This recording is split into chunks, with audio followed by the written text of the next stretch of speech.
এত বড় লাকিজ নিয়ে কোথায় যাচ্ছি সেটাই বলবো এই ব্লগে। আসসালামু আলাইকুম সবাইকে, সবাই কেমন আছেন? আশা করি সবাই ভালো আছেন।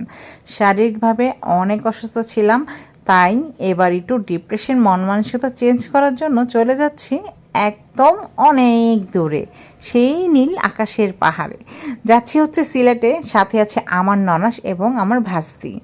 আমার ননাস আর আমার ভাস্তির জন্য মনে হয় এই ট্যুরটা সম্পূর্ণ হয়েছে, আর এত ভালো লেগেছে যা বলার বাহিরে। আমার ননাস কিন্তু ঢাকাতেই থাকে, খিলগাঁওয়ে, আর ভাস্তিও কিন্তু ঢাকার মধ্যেই ইউনিভার্সিটিতে পড়াশোনা করে। সেই জন্য আমরাই তিনজন একসাথে করে চলে গিয়েছিলাম ট্যুরে। আমার ননাস কিন্তু একদম ফ্রি মাইন্ডেড, তার ভিতরে কোনো প্যাচগোছ নেই। আর সে ভাইয়ের বউ এটা করবে সেটা করবে এই নিয়ে কোনো কমপ্লেনও নাই, তাই আমার ননাসের সাথে খুব জমে। আর সাথে আছে আমাদের ভাস্তি। আমাদের বাড়ি শ্বশুর বাড়ির প্রতিটা মানুষের ভিতরে আসলে তেমন কোনো প্যাচগোছ নেই। বউকে নিয়ে বা বউদের নিয়ে কোনো ধরনের কোনো কমপ্লেন তাদের খুব কমই থাকে।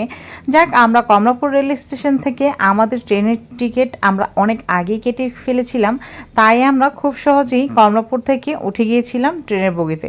ট্রেনের মধ্যে উঠতে গেলে একটা সমস্যা কিন্তু হয়, সেটা হচ্ছে বগিটা খুঁজতে খুঁজতে অনেক সময় লেগে যায়।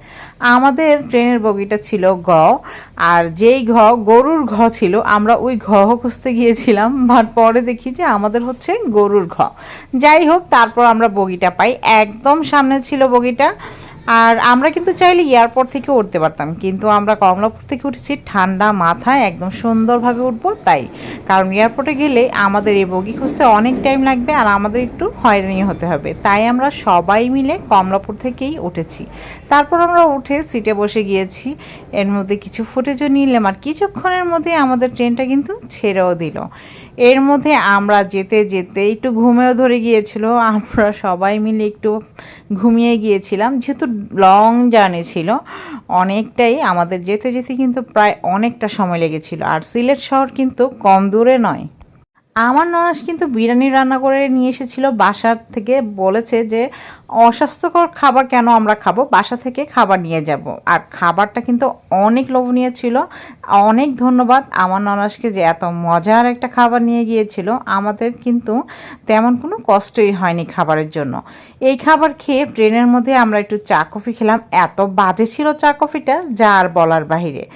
এত কিছু পরেও মানে চাটা আমাদের একদম মন মতো হয়নি। একবার কফি খেয়েছি, একবার চা খেয়েছি, কিন্তু দুইটার একটাও আমরা কোনোভাবে স্বাদ পাইনি। অযথাই আমরা টাকা নষ্ট করেছি। যাই হোক, চাটা খাওয়া দাওয়ার পরে আমাদের এখন পৌঁছানোর সময় আমরা পার করছি। আমরা কিন্তু কি করেছি সিলেট শহরে পরের ব্লগে অবশ্যই